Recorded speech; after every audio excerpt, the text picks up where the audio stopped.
Praise the Lord. ദൈവനാമം ഉണ്ടായിരിക്കട്ടെ. കർത്താവിന്റെ സന്നിധിയിൽ രാവിലെ കാലമായിരിക്കുമ്പോൾ പ്രിയ മക്കളെ, ഇന്നത്തെ ചിന്തയ്ക്കായി എടുത്തിരിക്കുന്ന വിഷയം നാം അറിയണം. അതായത് അപ്പോസ്തലനായ പൗലോസ് റോമർക്കെഴുതിയ ലേഖനം 8-28 പറയുന്നുണ്ട്, എന്നാൽ ദൈവത്തെ സ്നേഹിക്കുന്നവർക്ക് നിർണയപ്രകാരം വിളിക്കപ്പെട്ടവർക്ക് തന്നെ സകലവും നന്മയ്ക്കായി കൂടി വ്യാപരിക്കുന്നു എന്ന് നാം അറിയുന്നു. ഹല്ലേലൂയ. നോക്കൂ, സകലവും നന്മയ്ക്കായി കൂടി വ്യാപരിക്കുന്നു എന്ന്. ഹല്ലേലൂയ. അതുപോലെ തന്നെയാണ് തീമോഥെയോസിന് എഴുതിയ 2 ലേഖനം 1 മുതലുള്ള വാക്യത്തിൽ പറയുന്നുണ്ട്, ഞാൻ ആരെ വിശ്വസിച്ചിരിക്കുന്നു എന്നറിയുന്നു.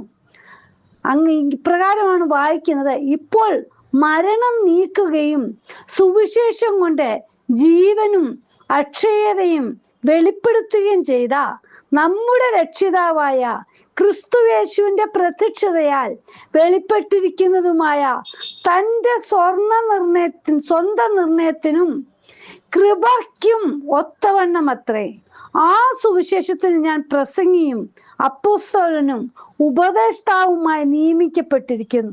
അതു നിമിത്തം തന്നെ ഞാൻ ഇതൊക്കെയും സഹിക്കുന്നു, എങ്കിലും ലജ്ജിക്കുന്നില്ല. ഞാൻ ആരെ വിശ്വസിച്ചിരിക്കുന്നു എന്ന് അറിയുന്നു. അവൻ എൻ്റെ ഉപനിധി ആ ദിവസം വരെ സൂക്ഷിപ്പാൻ ശക്തനെന്ന് ഉറച്ചുമിരിക്കുന്നു. പ്രിയ മക്കളെ, നമ്മൾ ആരെ വിശ്വസിച്ചിരിക്കുന്നുള്ള ആ ഒരു ഉറപ്പ് നാം അറിയണം. ഹല്ലേലൂയ. അതുകൊണ്ടാ പറയുന്നുണ്ട്, സങ്കീർത്തനം 56-9 പറയുന്നു, ദൈവം അനുകൂലമെന്ന് ഞാൻ അറിയുന്നു. അതായത് ഞാൻ വിളിച്ചപേക്ഷിക്കുമ്പോൾ തന്നെ എൻ്റെ ശത്രുക്കൾ പിന്തിരിയുന്നു. ദൈവം എനിക്ക് അനുകൂലമെന്ന് ഞാൻ അറിയുന്നു. ഹല്ലേലൂയ. നമ്മുടെ കർത്താവ് നമ്മോട് കൂടെ ഉള്ളപ്പോൾ ശത്രുക്കൾ പിന്തിരിഞ്ഞോടും. ഹല്ലേലൂയ. റോമർക്കെഴുതിയ ലേഖനം 8-31 പറയുന്നുണ്ട്, ദൈവം നമുക്ക് അനുകൂലമെങ്കിൽ പ്രതികൂലം ആർ. ഹല്ലേലൂയ. പ്രിയ മക്കളെ, നമ്മുടെ ജീവിതത്തിൽ നമ്മുടെ കർത്താപ്പച്ചൻ ഉള്ളപ്പോൾ നമുക്ക് അനുകൂലമായിട്ട് എന്തു വന്നാലും ഹല്ലേലൂയ, നമ്മുടെ അപ്പച്ചൻ ഹല്ലേലൂയ നമ്മോട് കൂടെ ഉള്ളപ്പോൾ, അതായത് പ്രതികൂലങ്ങൾ കടന്നു വരുമ്പോൾ അതിനെ ഒന്നുമില്ലാതെ അനുകൂലമാക്കി തരുവാൻ നമ്മുടെ അപ്പൻ കൂടെ ഉണ്ട്. ഹല്ലേലൂയ. യോന എഴുതിയ ലേഖനത്തിൽ യോനയുടെ പുസ്തകം 1-12 പറയുന്നുണ്ട്, ഈ വലിയ കോൾ ഞാൻ മുഖാന്തരമാണ് വന്നതെന്ന് ഞാൻ അറിയുന്നു. നമുക്കറിയാം. ഹല്ലേലൂയ. 1-12 പറയുന്നുണ്ട്, അവൻ അവരോട്, എന്നെ എടുത്ത് സമുദ്രത്തിലിട്ട് കളവീൻ, അപ്പോൾ സമുദ്രം അടങ്ങും. എൻ്റെ നിമിത്തം ഈ വലിയ കോൾ നിങ്ങൾക്ക് തട്ടിയിരിക്കുന്നുവെന്ന് ഞാൻ അറിയുന്നു. പ്രിയ മക്കളെ, നമ്മളിലുള്ള കുറ്റം എന്താണെന്ന്, നമ്മളിലുള്ള കുറവെന്താണ്, എന്നിലെന്താണ് ഇങ്ങനെ വന്നു പതിക്കുന്നതെന്നുള്ള നാം തന്നെ അറിയണം. അത് നാം മനസ്സിലാക്കണം. ഇത് നോക്കൂ, ഹല്ലേലൂയ, അനുസരണക്കേട് മൂലം ഹല്ലേലൂയ ഉണ്ടായ പ്രയാസം അത് യോനയ്ക്ക് മനസ്സിലാകുവാൻ സാധിച്ചു. ഹല്ലേലൂയ. പറയുന്നുണ്ട്, ഈ കോൾ വന്നത് ഒരിക്കലും മഴയോ കോളോ പ്രയാസോ ഒന്നും വരാത്ത സമയത്ത് ഹല്ലേലൂയ ഈ കോൾ വന്നത് ഞാൻ മൂലമെന്ന് ഹല്ലേലൂയ അറിയുന്നു. യോന അങ്ങനെ പറഞ്ഞു. പ്രിയ മക്കളെ, ഈ ദിവസങ്ങളിൽ നാം ചെയ്യുന്ന കുറ്റങ്ങൾ, കുറവുകൾ നാം തന്നെ മനസ്സിലാക്കണം. ഹല്ലേലൂയ. അടുത്തതായിട്ട് നോക്കൂ, എൻ്റെ വീണ്ടെടുപ്പുകാരൻ ജീവിക്കുന്നു എന്ന്, എന്നെ വീണ്ടെടുക്കുന്നവൻ ജീവിക്കുന്നു എന്ന്, എൻ്റെ ദൈവം എന്നോട് കൂടെ ഉണ്ടെന്ന് നമ്മൾ അറിയണം. യോബിന്റെ പുസ്തകം 19-25 ഇങ്ങനെ കാണുന്നുണ്ട്, എന്നെ വീണ്ടെടുക്കുന്നവൻ ജീവിച്ചിരിക്കുന്നു എന്നും അവൻ ഒടുവിൽ പൊടിമേൽ നിൽക്കുമെന്ന് ഞാൻ അറിയുന്നു. എൻ്റെ ത്വക്ക് ഇങ്ങനെ നശിച്ച ശേഷം ഞാൻ ദേഹസഹിതനായി ദൈവത്തെ കാണും. ഹല്ലേലൂയ. നോക്കൂ, യോബിന്റെ അവസ്ഥകളെല്ലാം നമുക്കറിയാം. പക്ഷെ ഒരു ഉറപ്പ്, എന്നെ വീണ്ടെടുക്കുന്നവൻ ജീവിക്കുന്നു, അത് ഞാൻ അറിയുന്നു. ഹല്ലേലൂയ. പ്രിയ മക്കളെ, നമ്മുടെ ജീവിതത്തിൽ ഒരു ഉറപ്പുണ്ടായിരിക്കണം. ജീവിതത്തിൽ കഷ്ടങ്ങൾ വരട്ടെ, പ്രയാസങ്ങൾ വരട്ടെ, എന്തെല്ലാം പ്രതികൂലങ്ങൾ കടന്നു വരട്ടെ, എങ്കിലും നോക്കൂ, എന്നെ എന്നെ വീണ്ടെടുക്കുന്നവൻ ജീവിക്കുന്നു, എൻ്റെ ദൈവം എന്നോട് കൂടെ ഉണ്ടെന്നുള്ള ആ ഒരു അറിവ് നമ്മുടെ ജീവിതത്തിൽ എപ്പോഴും ഉണ്ടായിരിക്കണം. അതായത് സ്വർഗത്തിൽ വീടുണ്ടെന്ന്, അതായത് നമുക്ക് വേണ്ടി ഒരു ഭവനം ഒരുക്കാൻ പോയെന്നുള്ള കാര്യം നാം അറിയണം.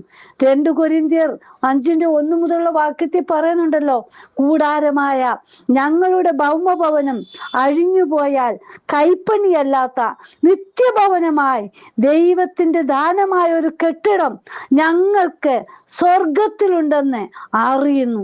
ഈ കൂടാരത്തിൽ ഞരങ്ങിക്കൊണ്ട് ഞങ്ങൾ നഗ്നരായിട്ടല്ല ഉടുപ്പുള്ളവരായിരിക്കുന്നുവെങ്കിൽ സ്വർഗീയമായ ഞങ്ങളുടെ പാർപ്പിടം അതിനു മീതെ ധരിപ്പാൻ വാഞ്ചിക്കുന്നു. പ്രിയ മക്കളെ, നമുക്ക് സ്വർഗത്തിൽ വീടുണ്ടെന്ന് നാം അറിയണം. അതുകൊണ്ടാണ് യോഹന്നാൻ സുവിശേഷം 14-ാം അധ്യായം 2-3 വാക്യത്തിൽ പറയുന്നു, എൻ്റെ പിതാവിന്റെ ഭവനത്തിൽ അനേകം വാസസ്ഥലങ്ങളുണ്ട്, ഇല്ലെങ്കിൽ ഞാൻ നിങ്ങളോട് പറയുമായിരുന്നു. ഞാൻ നിങ്ങൾക്ക് സ്ഥലമൊരുക്കുവാൻ പോകുന്നു. ഞാൻ പോയി നിങ്ങൾക്ക് സ്ഥലമൊരുക്കിയാൽ ഞാൻ ഇരിക്കുന്ന ഇടത്ത് നിങ്ങളും ഇരിക്കേണ്ടതിന് പിന്നെയും വന്ന് നിങ്ങളെ എൻ്റെ അടുക്കൽ ചേർത്തുകൊള്ളും. ഹല്ലേലൂയ. പ്രിയ മക്കളെ, നമുക്ക് അങ്ങനെയുള്ള ഒരു വാഞ്ചയല്ലേ? നമ്മുടെ അപ്പൻ നമുക്ക് വേണ്ടി ഭവനം ഒരുക്കാൻ പോയിരിക്കുന്നു. ആ ഭവനത്തിന് ഞാനും അവകാശിയാണ്. അത് നമ്മൾ അറിയണം. ഹല്ലേലൂയ. പിന്നെന്താ? നാം അവനോട് സദൃശന്മാരാകുമെന്ന് അറിയണം. 1 യോഹന്നാൻ 3-ാം അധ്യായം 1-2 വാക്യത്തിൽ പറയുന്നുണ്ടല്ലോ, കാൺമീൻ നാം ദൈവമക്കൾ എന്ന് വിളിക്കപ്പെടുവാൻ പിതാവ് നമുക്ക് എത്ര വലിയ സ്നേഹം നൽകിയിരിക്കുന്നു, അങ്ങനെ തന്നെ നാം ആകുന്നു. ലോകം അവനെ അറിഞ്ഞിട്ടില്ലായികൊണ്ട് നമ്മയും അറിയുന്നില്ല. പ്രിയമുള്ളവരെ, നാം ഇപ്പോൾ ദൈവമക്കളാകുന്നു. നാം ഇന്നതാകുമെന്ന് ഇതുവരെ പ്രത്യക്ഷമായില്ല. അവൻ പ്രത്യക്ഷനാകുമ്പോൾ നാം അവനെ താൻ ഇരിക്കുമ്പോൾ തന്നെ കാണുന്നതാകൊണ്ട് അവനോട് സദൃശന്മാരാകുമെന്ന് നാം അറിയുന്നു. ഹല്ലേലൂയ.